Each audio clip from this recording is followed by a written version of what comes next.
Following several years after the original, Code Vein is back for its very first sequel. The Crimson-soaked Souls-like previously struck a middle ground between the grandiose backstories of the genre and the character-led narrative of a role-playing game. Yes, the Revenants are once again back from the dead, although this time they'll be playing with time itself, traveling back and forth while battling gigantic monsters. However, over on OpenCritic, the professional reviews are starkly divided, resulting in a middling fair rating overall and just about half of the critics' recommendation. So what do you say we split the difference and start with our very own review from GameRant.com that lands on the almost medium of 8 out of 10, which states in part that while the core design isn't exactly revolutionary, the supporting content gives a spark of excitement to the gameplay loop. Quote, "Having past and present versions of the world map is interesting, but the map itself leaves a lot to be desired. Code Vein 2's open world is boring and annoying to navigate, with lots of cliffs and dead ends that can make early game exploration needlessly confusing.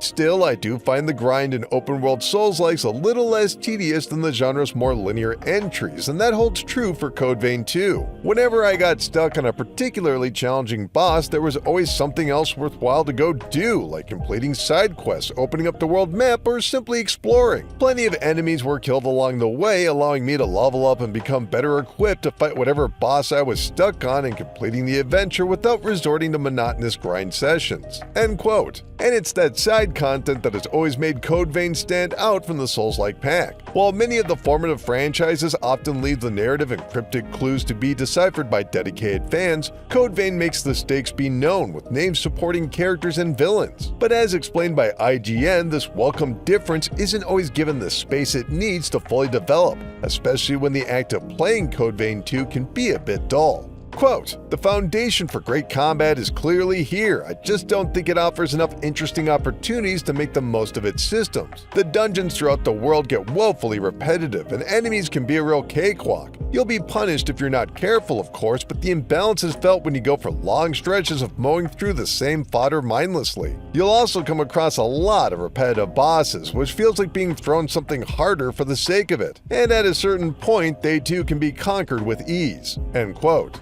But for some players, the addition of story-based moments combined with accomplished weighty combat is more than enough, especially as that plot twists, turns, and changes with the choices the player makes in time travel. Code Vein 2 includes multiple versions of the same location, but it's the context of these historic points that makes their exploration engaging. As said in the 6-Axis review, your decisions can wipe away everything you've come to know about the world and re-explore it anew. Quote, "You spend hours in the world of a century ago bonding with these heroes and learning so much about them. To return to the past and fight those familiar friends as corrupt bosses genuinely carries weight to it. When you're then given the choice of going back to save those new friends at the risk of altering or destroying your current timeline, the weight of those choices felt so real." End quote. Not everyone agrees, obviously. As you'll see, many critics aren't so much against the ideas proposed in Code Vein 2, they simply aren't well developed enough to stand out from the pack. Souls-likes have gone from the domain of From Software and a few select imitators enjoyed by hardcore fans to a best-selling award-winning style of game. Or to paraphrase Push Square's review, "This is fine, but have you played Elden Ring?"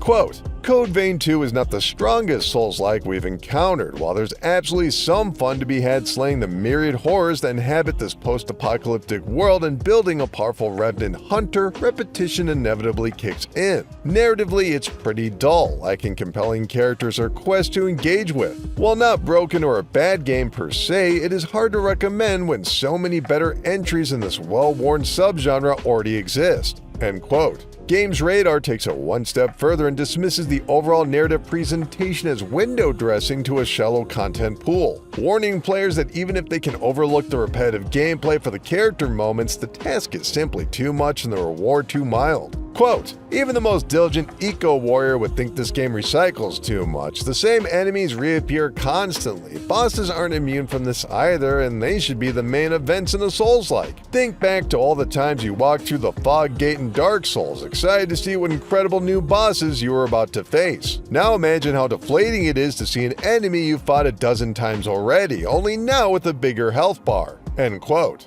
And PlayStation Universe shares the sentiment, ultimately deciding the new and different aspects of Code Vein 2 aren't enough for a full recommendation. In fact, for every quality visual moment, there's always a caveat of being a lesser Souls-like. Quote, if you're hunting for a new Souls-like style open-world experience, you could do far worse than Code Vein 2. The intrigue of exploring a world through time is intriguing, the game's core combat is satisfying, and the art style is pleasant. However, Code Vein 2 has a hard time establishing itself outside of predictable genre tropes. Your protagonist doesn't speak, the combat, whilst decent, falls too much in line with other games of its ilk, and generally it is difficult to recommend if you don't want another Me Too. End quote. Well, that's just the professional review, so how about a chat back in the comments about if you're planning on picking up Code Vein 2 on the PlayStation 5, Xbox Series S and X, or PC. And while you're here, why not check out the complete story of Code Vein 1 by yours truly? Head over to GameRant.com for even more cool Souls-like stuff, and I'll see you in the next video. Thanks everybody!